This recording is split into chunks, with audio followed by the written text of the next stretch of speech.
கிறிஸ்துவுக்குள் மிகவும் பிரியமானவர்களே, இயேசு கிறிஸ்துவின் நாமத்தில் உங்கள் யாவரையும் அன்போடு கூட நான் வாழ்த்துகிறேன். இந்த நாளிலும் தேவன் நம்மோடு கூட இடைப்படுகின்ற வார்த்தை என்னாகமம் 23ஆம் அதிகாரம் 23ஆம் வசனம். யாக்கோபுக்கு விரோதமான மந்திரவாதம் இல்லை, இஸ்ரவேலுக்கு விரோதமான குறி சொல்லுதலும் இல்லை. தேவன் என்னென்ன செய்தார் என்று கொஞ்ச காலத்திலே யாக்கோபையும் இஸ்ரவேலையும் குறித்து சொல்லப்படும். No curse can touch Jacob, no magic has any power against Israel. For now it will be said of Jacob, what wonders God has done for Israel. தேவன் இந்த வார்த்தையின் மூலம் இன்றைக்கு உங்கள சிலர் ஒருவேளை பயந்து கொண்டிருக்கிறீங்க. எனக்கு விரோதமா யாரும் மந்திரம் செஞ்சுட்டாங்களோ, பில்லி சூனியம் செஞ்சுட்டாங்களோ அப்படின்னு சொல்லி சிலர் பயந்து கொண்டிருக்கிறீர்கள். தேவன் உங்களுக்காகத்தான் இந்த வார்த்தையை அனுப்புகிறார். அப்போ இந்த வார்த்தை சொல்லப்பட்ட சூழ்நிலை, அங்கே பாலாக் ராஜா பிலேயாமை கூலி பொருத்தி இஸ்ரவேலை சபிக்கும்படியாக அங்கே அவனை கூப்பிட்டு அழைத்து அங்கே சபிக்க சொல்லுகிறான். ஆனால் அங்கே பிலேயாமுக்கு அங்கே இஸ்ரவேலை சபிக்க முடியல.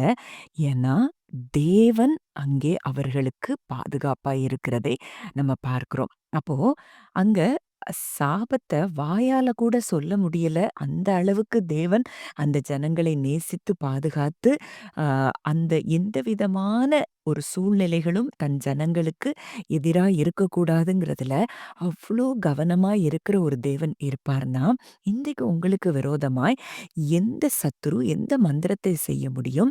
எந்த பில்லி சூனியம் உங்க வாழ்க்கையில பலிக்கும்? அப்போ இன்றைக்கு இந்த சத்தியத்தை நாம் அறிந்து கொள்ளாததுனால தான் உங்க வாழ்க்கையில இதுவரைக்கும் அந்த கஷ்டங்கள அனுபவிச்சுட்டு இருந்தீங்க.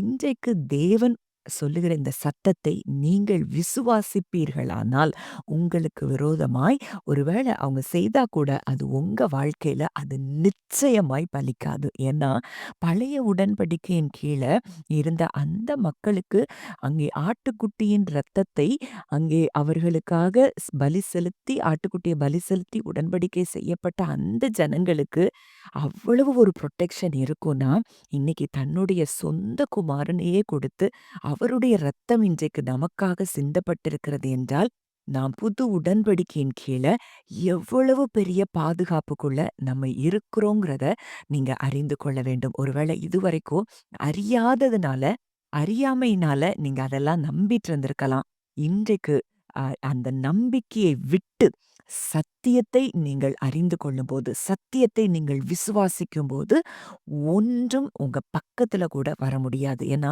வசனம் சொல்லுது யோவான் 18:37 சத்தியவான் எவனும் என் சத்தம் கேட்கிறான். அப்போ இன்றைக்கு நீங்க சத்தியவான்கள் தான். அவருடைய சத்தத்த மாத்திரம் தான் கேட்கணும். மற்றபடி உங்களுக்கு விரோதமா அத செஞ்சுட்டாங்க, இத செஞ்சுட்டாங்கன்னு மனுஷங்க சொல்லலாம். யாரும் யாரும் அத சொல்லலாம். ஆனா, வசனம் என்ன சொல்லுது? சத்தியவானாய் நீங்க இருப்பீங்கன்னா, அவர் சத்தத்த மாத்திரம் தான் கேட்கணும். மற்றவைகள் எல்லாம் பொய்கள் என்பதை நீங்கள் அறிந்து கொள்ள வேண்டும். அப்போ தேவனுடைய ஜனங்களை எந்த சாபமும் தொட முடியாது. எந்த மந்திரமும், பில்லி சூனியமும் தொட முடியாது.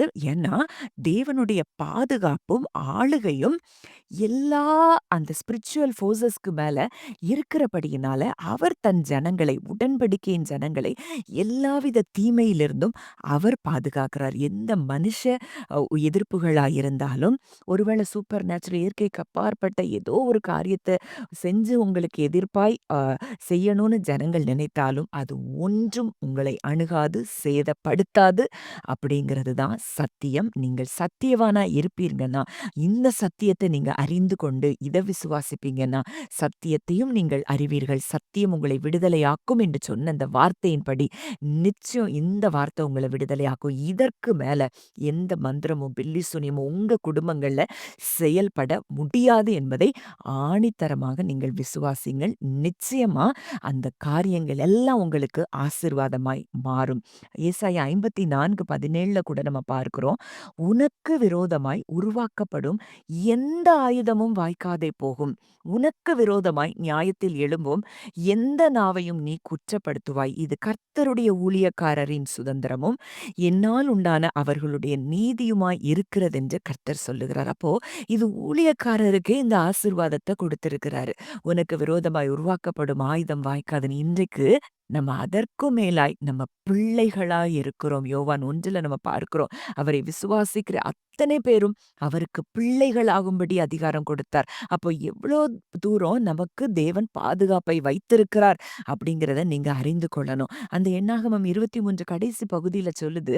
அதாவது தேவன் உங்க வாழ்க்கையில என்ன செய்தார்ன்னு மற்ற ஜனங்கள் எல்லாரும் ஆச்சரியப்பட்டு போகும்படியான காரியங்களை உங்க வாழ்க்கையில செய்ய போகிறாராம். அப்ப இன்றைக்கு உங்க சாபங்கள் அத்தனையும் தேவன் ஆசீர்வாதமாய் மாற்றுகிறார். உபாகமம் 23:5ல அதத்தான் பார்க்கிறோம். உன் தேவனாகிய கர்த்தர் பிலேயாமுக்கு செவி கொடுக்க சித்தமில்லாமல் உன் தேவனாகிய கர்த்தர் உன்மேல் அன்பு கூர்ந்தபடியினால் உன் தேவனாகிய கர்த்தர் அந்த சாபத்தை உனக்கு ஆசீர்வாதமாக மாற பண்ணினார். அப்போ இன்றைக்கு சிலுவையில கலாத்தியர் 3:13ல பார்க்கிறோம். மரத்திலே தூக்கப்பட்ட எவனும் சபிக்கப்பட்டவன் என்று எழுதியிருக்கிறபடி கிறிஸ்து நமக்காக சாபமாகி நியாயப்பிரமாணத்தின் சாபத்திற்கு நம்மை நீங்களாக்கி மீட்டுக் கொண்டார். அப்ப சாபத்தை அவர் சுமந்து அடுத்த வசனத்துல பார்க்கிறோம். ஆபிரகாமின் ஆசீர்வாதங்களை நமக்கு கொடுத்திருக்கிறார். இதை நீங்க விசுவாசிங்க. அந்த சாபம் உங்களுக்கு நீங்கி ஆசீர்வாதங்களை நீங்கள் சுதந்திரித்துக் கொள்ள ஆரம்பிப்பீர்கள். ரோமர் 8:31ல அதை தான் பார்க்கிறோம். இவைகளை குறித்து நாம் என்ன சொல்லுவோம்? தேவன் நம்முடைய பட்சத்தில் இருந்தால் நமக்கு விரோதமாய் இருப்பவன் யார்? ஒருவரும் இருக்க முடியாது. எந்த மந்திரமும் நிற்க முடியாதுங்கிறத நீங்க உளமாற இருதயத்தின் ஆழத்திலிருந்து நீங்க விசுவாசிக்க தொடங்குங்க. அவர் சத்தத்தை கேளுங்க.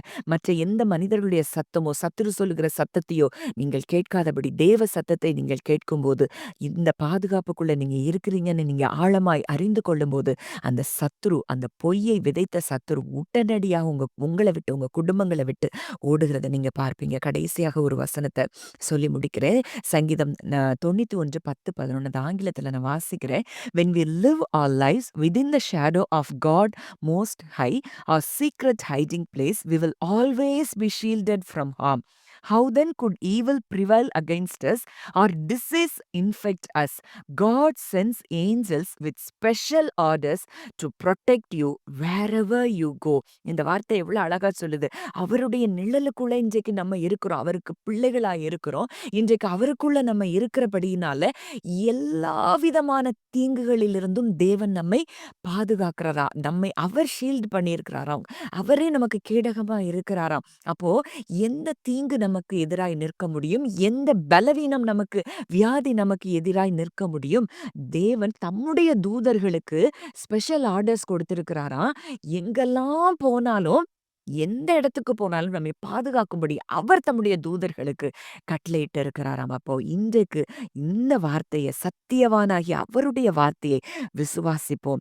வாழ்க்கையில எல்லா சூழ்நிலைகளிலும் ஜெயத்தை பெறுவோம் அப்படிங்கிறத நீங்க அறிந்து கொண்டு நீங்க விசுவாசிக்க தொடங்குங்க. கர்த்தர் நிச்சயம் உங்க வாழ்க்கையில பெரிய காரியங்களை செய்வார். ஜெபிக்கலாம். நல்ல தகப்பனே, நன்றியோடு உம்மை துதிக்கிறோம், ஸ்தோத்தரிக்கிறோம். அப்பா, இந்த நாளிலும் அப்பா இதை கேட்கிற மக்கள் ஆண்டவரே சிலர் ஒருவேளை இப்படிப்பட்ட பயங்களுக்குள்ள இருப்பாங்கன்னா இன்றைக்கு உம்முடைய வார்த்தைகள் மூலம் உடைய பிள்ளைகளோடு கூட நீர் பேசி இருக்கிறீர். இனி அவர்களுக்கு விரோதமான மந்திரவாதம் இல்லை, குறி சொல்லுதலும் இல்லை. ஏன்னா நாங்க எல்லாரும் உங்க ரத்தத்தின் மறைவுக்குள்ள உங்க நிழலுக்குள்ள வந்திருக்கிறபடியினால ஒரு தீங்கும் எங்களை அணுகாது, சேதப்படுத்தாது என்று சொல்லி நாங்கள் அறிக்கையிடுகிறோம் தகப்பனே. நாங்கள் போகிற இடங்களில் எல்லாம் எங்களுக்காக உடைய தூதர்களுக்கு நீர் கட்டளையிட்டு இருக்கிறதற்காக நன்றி செலுத்துகிறோம். கெட்ட வார்த்தையின்படி அப்பா ஒவ்வொருவரையும் ஆசீர்வதிக்கிற கிருபைக்காய் நன்றி செலுத்துகிறோம். இயேசுவின் மூலம் கேட்கிறோம் ஜீவனுள்ள நல்ல பிதாவே, ஆமென்.